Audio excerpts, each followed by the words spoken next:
IMF کی ایک ریپرزینٹیٹیو نے عمران خان صاحب سے بھی جا کر گفتگو کری کہ پولیٹیکل سٹیبلٹی اکنامک سٹیبلٹی کی چابی ہے۔ خان صاحب کی سیاسی گفتگو شامل کرنے سے انکار کر دیا۔ ان کو کیا فرق نہیں پڑا؟ اتنا کچھ ان کے ساتھ ہو گیا یا ان تمام مارکیٹوں میں بات کرتے ہوئے یہ اپنا نیریٹو نہیں بدلیں گے کیونکہ ان کے پاس اب بیچنے کو کچھ نہیں ہے۔ وہ کیا کہیں گے؟ میں منتیں کر رہا ہوں COS کی اور مجھ سے بات نہیں کر رہا۔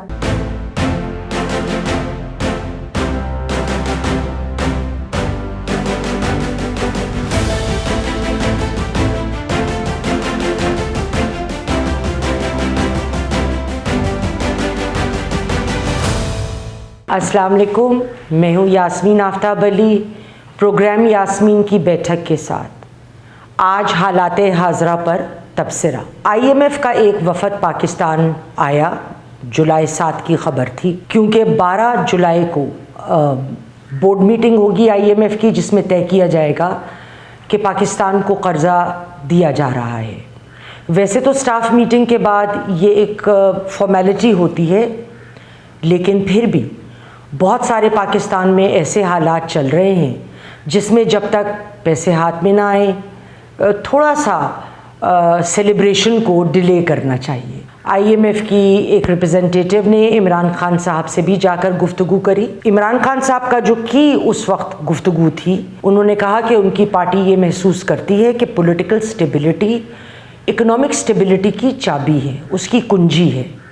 انہوں نے بہت صحیح بات کری، مگر یہ بات کرتے وقت وہ بھول گئے کہ پولیٹیکل سٹیبلٹی وہ اپنے دور میں بھی نہ لا سکے۔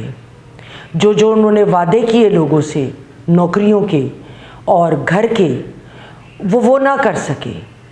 ان کی سیاست حکومت میں آنے کے بعد بھی ایک کنٹینر سیاست سے آگے نہ بڑھ سکی۔ اس جو میٹنگ تھی اس میں former finance minister Hammad Azhar Sahab نے ورچولی شرکت کری اور انہوں نے وہ موقف بیان کیا جو PTI کا موقف ہے کہ فری، فیئر اور ٹائملی الیکشن ہونے چاہیے۔ اب اس لیے IMF کا بنتا ہے ہر سٹیک ہولڈر سے گفتگو کرنا اور ان کا انپٹ لینا۔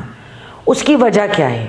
اس کی وجہ یہ ہے کہ یہ جو 9 مہینے کا پروگرام اب انٹروڈیوس ہو رہا ہے، یہ پروگرام 3 حکومتوں کو کور کرے گا۔ ایک جو پریزنٹ پولیٹیکل ڈسپنسیشن ہے، ایک جو کیئر ٹیکر سیٹ اپ آئے گا، اور تیسرا جو وہ حکومت آئے گی جو آگے ملک کی باغ دوڑ سنبھالے گی۔ خان صاحب نے اس کے 2 دن بعد ہی ڈیلس میں ایک کانفرنس سے خطاب کیا۔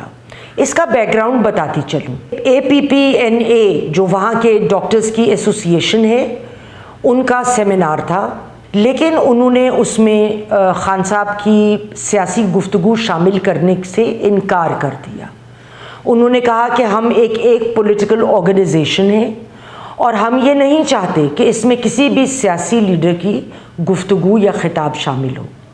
تو چند ڈاکٹر جو اس ادارے میں تھے اور خان صاحب کو سپورٹ کرتے ہیں، انہوں نے بہت سارے نان ڈاکٹرز کے ساتھ ایک سیمینار کرا جو جولائی 7 کے 2-1 دن کے لگ بھگ اس کے اندر ہوا، جس میں خان صاحب کا خطاب تھا لمبا چوڑا۔ اب اس خطاب میں انہوں نے وہی چورن بیچا جو وہ بیچتے چلے آ رہے ہیں کہ ملک جو ہے وہ ڈکٹیٹرشپ کے نہج پہ جا رہا ہے۔ وہ یہ بھول گئے کہ جب وہ حکومت میں تھے تو وہ کسی قسم کی کسی کی ودن پارٹی یا باہر تنقید برداشت نہیں کرتے تھے، اور جتنا میڈیا ان کے عتاب کا نشانہ رہا وہ شاید ویری کنوینئنٹلی اس بات کو فراموش کر گئے۔ لیکن جو انہوں نے بات کہی، اس کے علاوہ جو وہ ان کا نریٹو ہے کہ نواز شریف اور شہباز شریف یہ لوگ سارے ڈاکو چور ہیں، جو ان کے پسندیدہ جملے ہیں۔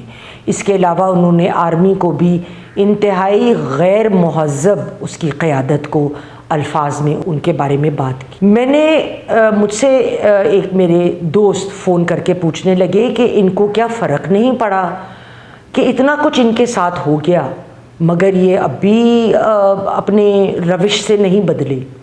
میں نے انہیں اپنے ایک آرٹیکل کا حوالہ دیا جو میں نے 13 جون 2023 میں باغی ٹیلی ویژن کی ویب سائٹ پہ لکھا تھا، اور اس میں نے یہ پیشین گوئی کی تھی جو آج حرف بے حرف درست ثابت ہو رہی ہے کہ یہ پبلکلی ایک امریکن سے بات کرتے ہوئے، یہ باہر کے جو آپ کے پاکستانی ہیں اوورسیز یا ان تمام مارکیٹوں میں بات کرتے ہوئے یہ اپنا نیریٹو نہیں بدلیں گے، اس لیے کیونکہ ان کے پاس اب بیچنے کو کچھ نہیں ہے۔ وہ کیا کہیں گے؟ میں منتیں کر رہا ہوں سی او ایس کی اور مجھ سے بات نہیں کر رہا۔ وہ کیا کہیں گے کہ میں اکیلا ہو گیا ہوں اور میری پارٹی کے ممبران دوڑ گئے ہیں؟ وہ کیا کہیں گے کہ میری آرگنائزیشن پارٹی کی تہس نہس ہو گئی ہے اور آگے الیکشن میں مجھے سمجھ نہیں آ رہا کہ میں معاملات کو کیسے چلاؤں گا؟ کیونکہ دیکھیے، سیاست میں اگر کسی کی بھی پارٹی کے ممبران نئے آتے ہیں، نئے لوگوں کو جو سائنس ہے الیکشنز کا وہ پہلے سمجھنا ضروری ہوتا ہے۔ ووٹر کو پہنچانا اسٹیشن تک کہ وہ آپ کے لیے ووٹ ڈالیں، پھر آخری دن جو مینیج ہوتی ہے الیکشنز کی پالیٹکس، جب الیکشن میں ووٹ پڑ رہے ہوتے ہیں تو وہ ایک بڑا کرٹیکل عمل ہوتا ہے۔ اگر نئے لوگ ان کو ملتے بھی ہیں تو کیا وہ ان تمام معاملات کو لے کے چل سکتے ہیں؟ پھر جس طریقے سے پبلکلی اب یہ ٹیلی ویژن پہ یا کہیں خطاب نہیں کر سکتے، تو کیا سوشل میڈیا کا ایک بات تو ماننی پڑے گی کہ عمران خان صاحب نے جس طرح سے سوشل میڈیا کا استعمال کیا وہ کمال تھا، اور بہترین طریقے سے انہوں نے لوگوں کا ذہن اپنی طرف کیا، ان کو اپنی طرف اٹریکٹ کیا کہ ان کا ایک کلٹ فالوئنگ والا معاملہ جو تھا وہ بنا۔ اب ادھر آ کے بہت سارے معاملات بعد میں ایسے ہو گئے کہ جو کہانی اور کھیل ان کے ہاتھ سے نکل گیا۔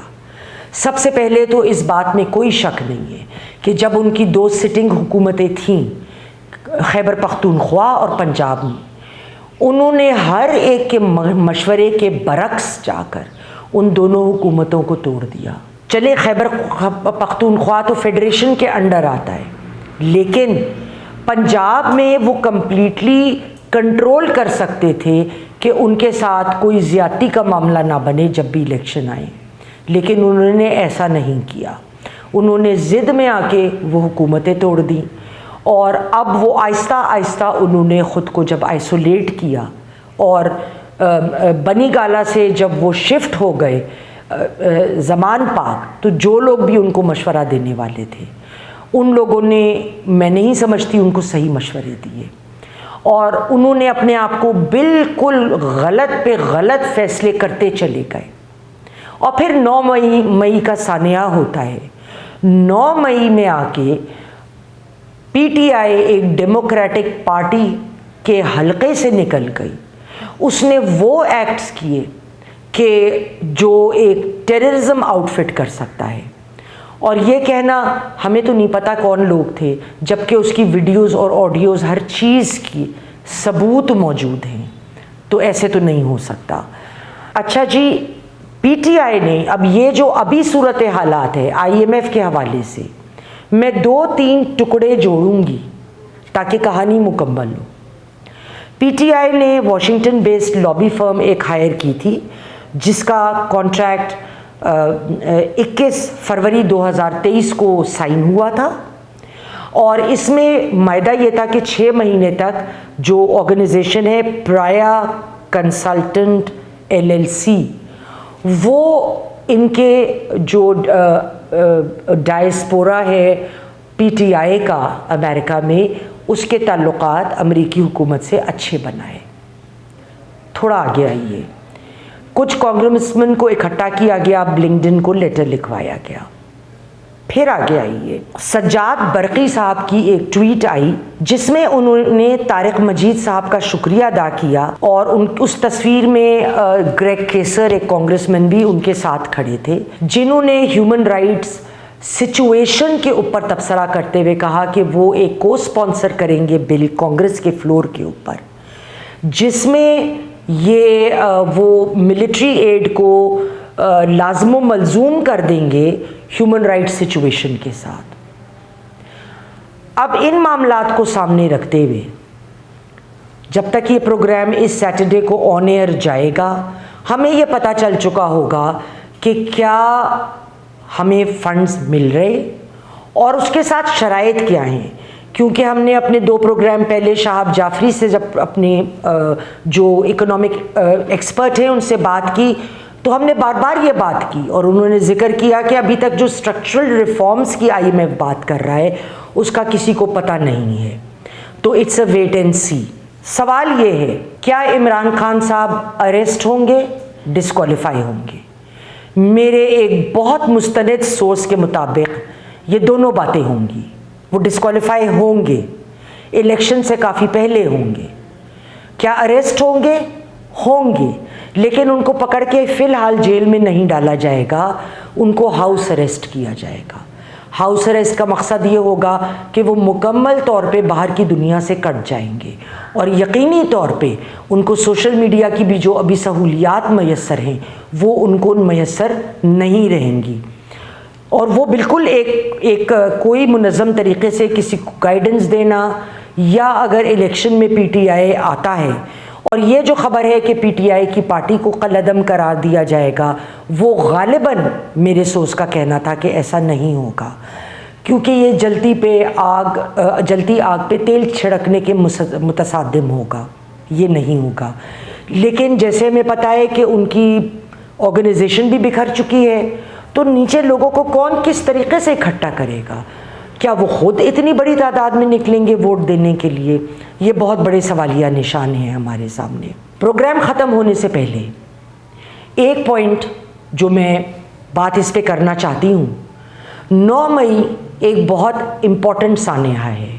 آگے جس طرح حالات اور ماحول ہمارے سامنے کھلے گا اور واقعات کی گتھی کھلے گی, تو اگر تو 9 مئی کا عمران صاحب کا نام اس میں آ جاتا ہے, ان کے سینئر لوگوں کا اس میں نام آ جاتا ہے, کچھ اور لوگوں کا نام آ جاتا ہے, تو جیسے کہ مظہر عباس صاحب نے ہمارے پروگرام میں کہا اور میں ان سے بالکل اتفاق کرتی ہوں کہ الیکشن کا جو نیریٹو ہے وہ پھر اس کے گرد گھومے گا.